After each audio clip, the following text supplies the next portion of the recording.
Okay, so I have a bucket full of this purple Montana lavender clay corn. Some of them I took the husks off before I realized, oh yeah, you need to dry them. But most of them I just peeled back the husks and then I'm stacking them up like this, and I'm gonna bundle them with some string. We will air dry them before we can shell them and then mill them into cornmeal and hopefully make purple cornbread. So we'll see how this works. Okay, took me about 10 minutes and I got all of them bundled up. I think I have like 35 ears of corn. So we will see how much this makes in a few weeks when it's all dry. Okay, so here they are hanging up in my garage with my garlic, and they've been sitting here a while. So now we're gonna try and shell them, and I think they're all the way dry. Okay, so we just started the shelling process.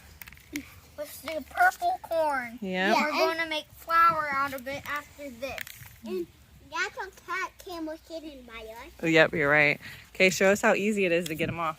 You just get it with your fingernail, kind of wiggle it like your wiggly tooth, and you take them out. Perfect. What do you think about it, Ev?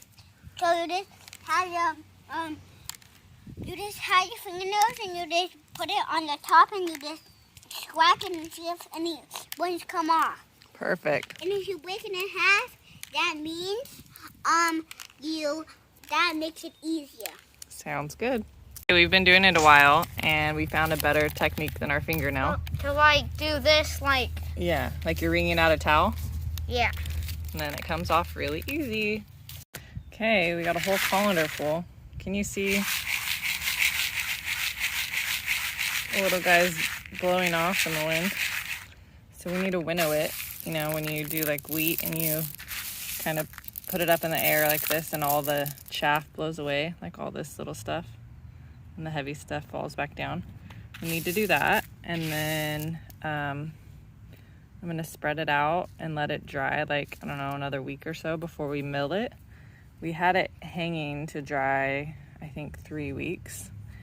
And then all these guys over here, I read are good fire starters. So I'm gonna save these and try to start fires with them in the winter. And then after I winnow this and let it dry for another week, then we will mill it and hopefully make some purple cornbread. Okay, so here's our setup. We have the corn, it's all dried. We have our mill. We're gonna put it through this little funnel. It goes in here. Right here we can change the how coarse it is, so we might have to mess with that. And then it goes into this little pan. First we're gonna see how many cups we have. So we got 4 cups so far. So we got 4 cups so far. And still a little bit left. And a little bit left. And there's my narrator. Number 1, narrator number 2. Okay, so we were having a tough time using those funnels, so we made our own funnel out of cardboard, or I mean not cardboard, construction paper, and put it in there like this. And you can see our first pass through, there's some fine, some coarse, some whole, so we're gonna run this through again and see how it looks. Okay, this is what it looks like after 3 passes. Still some big guys, but a lot of fine stuff too. Okay, now we're sifting it to see if we can actually get the big chunks out. We'll see how it goes. Okay, so we got all this from sifting it. We're gonna run this back through the mill and see how it goes. Okay, we just cleaned up, we brought it inside. We got 4 cups of flour. We ended up having to sift it after it was in the mill. So maybe I need a better mill, I don't know, but the flour looks pretty good. Well, it's not flour, it's cornmeal. So now we're gonna make cornbread.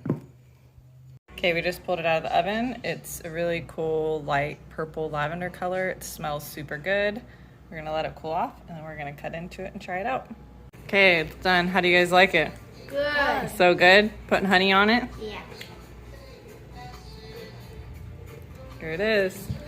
Purple cornbread from our purple corn.